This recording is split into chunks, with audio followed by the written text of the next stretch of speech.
Gloire à ton nom, Seigneur. Merci, je te bénis, Père. Disons que cet enregistrement-là, on l'a pris comme cela, au début, mais il était question du livre de l'Acte des Apôtres, chapitre 21, je crois du verset 8 au verset 14, qui parle justement de Agabus qui descend dans cette maison pour annoncer à Paul de quelle façon il devait être arrêté et certainement mis à mort. Alors que dans cette maison-là, il y a 4 prophétesses. Pas une question qu'elles soient vierges.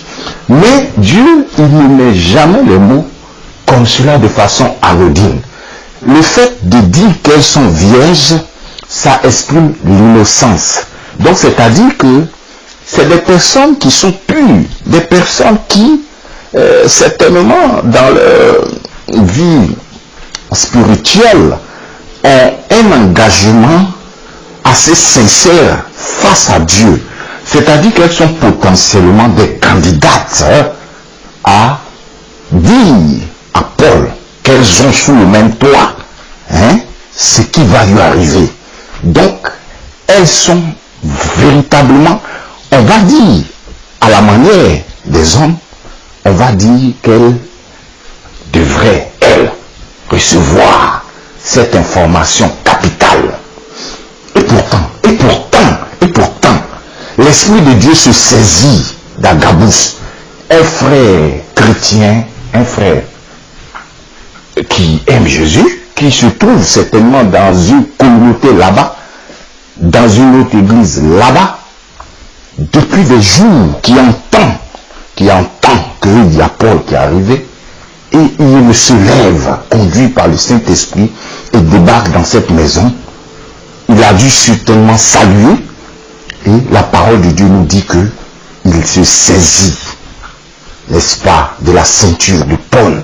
Il s'attache les mains et les pieds, et il lui livre le message du Saint-Esprit.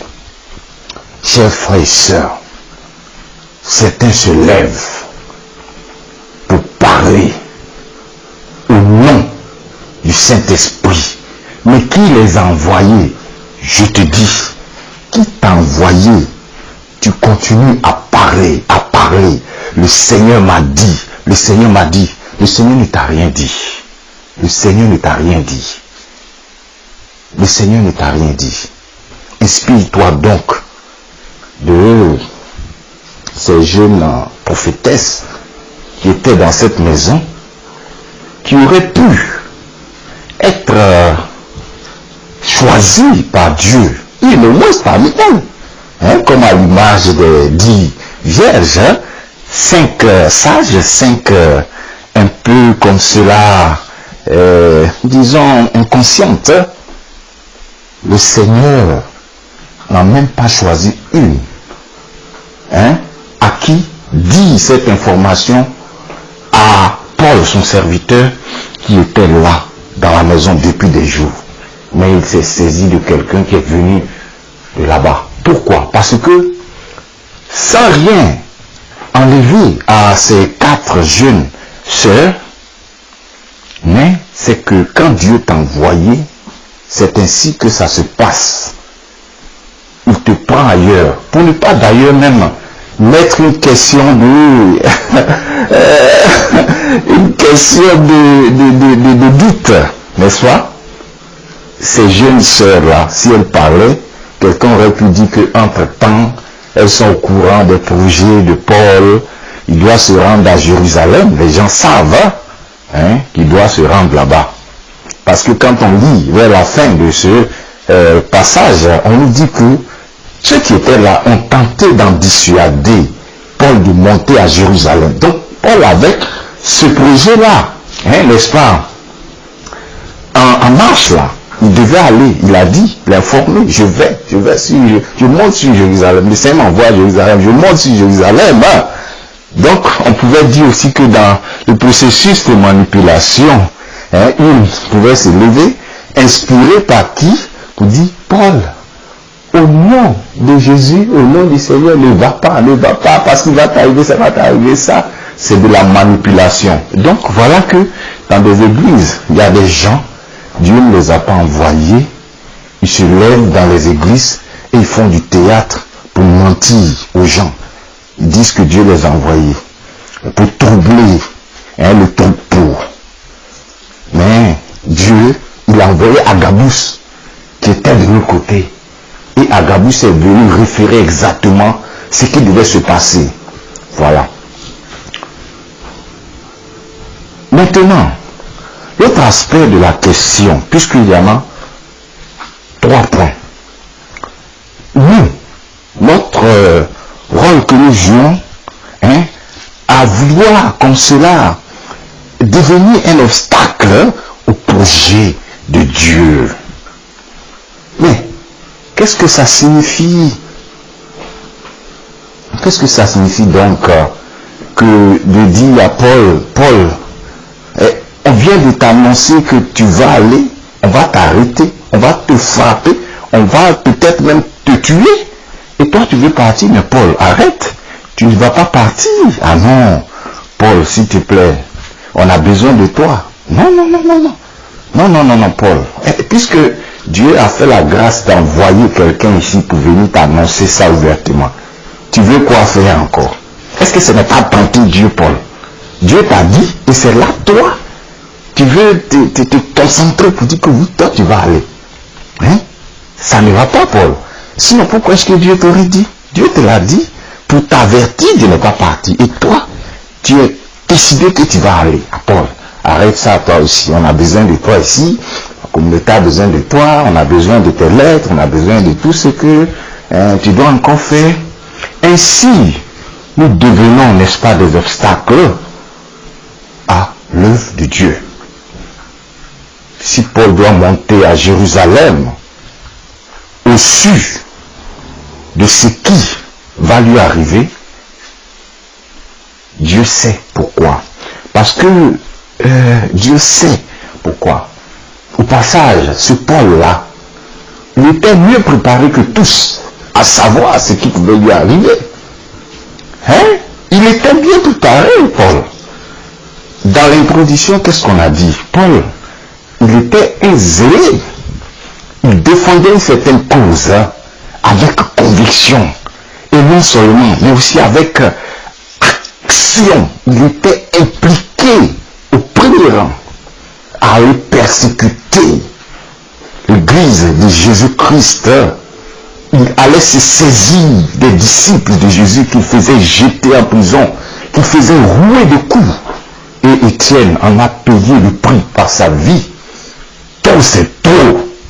Ainsi, il a fallu que le Seigneur Jésus-Christ l'interrompe directement. Aujourd'hui, on vient annoncer à Paul, mais tu sais que si tu vas à Jérusalem, voilà ce qui va t'arriver. Tu vas être arrêté, tu vas être persécuté, tu vas être roué de coups, tu seras jeté en prison, peut-être qu'on va te ôter la vie. Mais qu'est-ce que cela pouvait être pour Paul? Il avait compris que désormais, il était devenu un prisonnier de Christ. Il était devenu amoureux de Christ.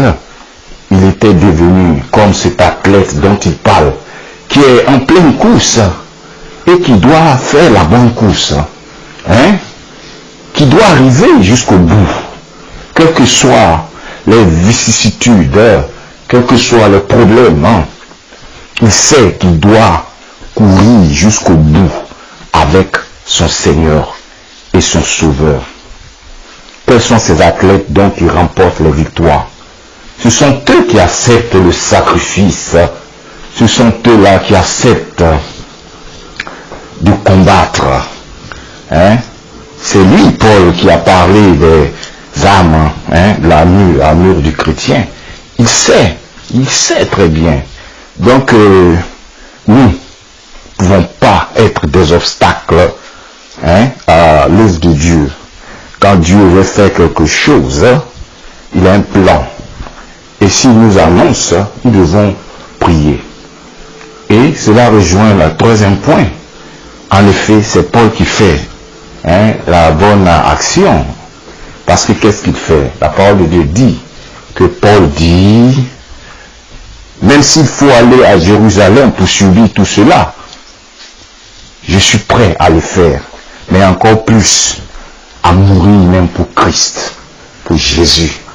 On va mettre en virgule, en guillemets, pour Christ que j'ai persécuté. Parce que toutes les fois que j'ai persécuté son église, c'est Christ que j'ai persécuté. La parole de Dieu avait dit que quand le Seigneur Jésus s'était adressé à Paul, il avait dit, oui, c'est pourquoi est-ce que tu me persécutes? Il te sera très très difficile, et très difficile pour toi de régimber les aiguillons. Les aiguillons. Oh, chers frères et sœurs, Paul savait que la course à laquelle il s'était engagé était la bonne course, le bon choix. Donc, ce message en 12 thèmes, c'est pour avertir les faux prophètes. Dans l'Ancien Testament, la parole de Dieu dit que lorsque quelqu'un viendra et se prendra la responsabilité de dire que Dieu lui a dit et annoncera des choses, si cela ne se passait pas, il devait être lapidé, il devait être mis à mort. Pourquoi? Tu viens dire que tu es venu parler de la part de Dieu. Est-ce que Dieu est un menteur?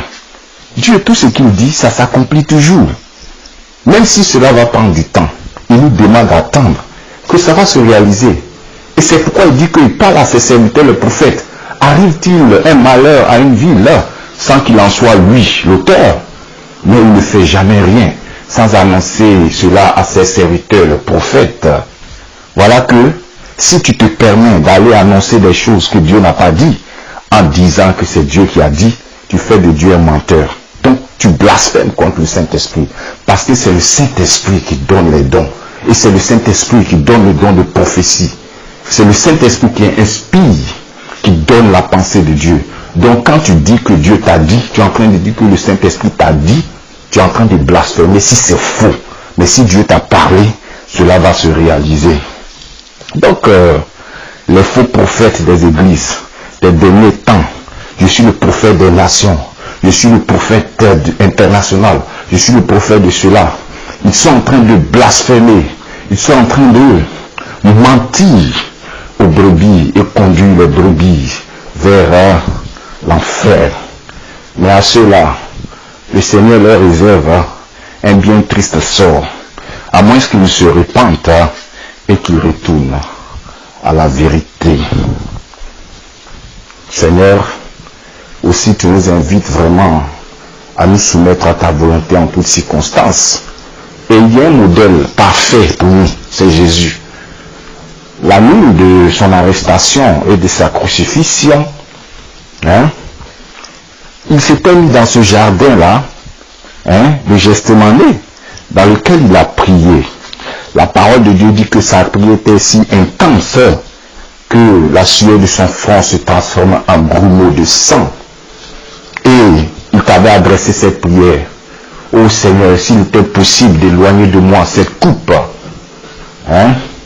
Et puis, il ajouta alors que, mais que ta volonté se fasse. Oui, c'est ainsi. Il n'a pas renoncé.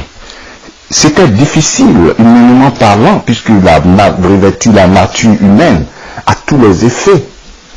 Il fallait donc qu'il affronte le coup des coups dans ses paumes, dans ses pieds, la lance dans son côté,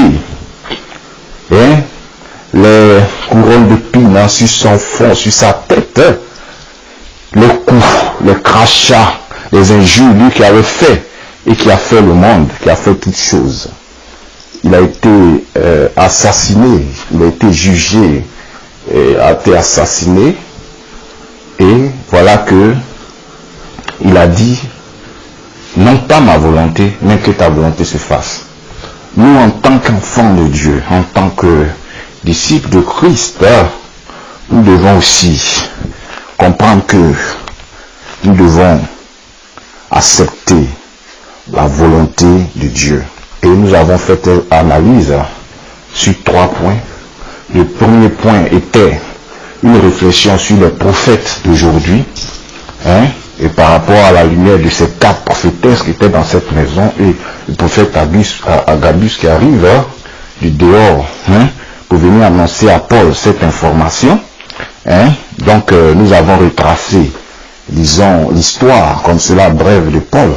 Comment est-ce que Saul de Tarse est devenu Paul et comment est-ce qu'il s'est engagé, n'est-ce pas, à annoncer l'évangile hein, au monde, aux extrémités de la terre, et comment est-ce que ici le Seigneur, au travers de ce prophète-là, un vrai prophète, vient annoncer à Paul ce qui va lui arriver.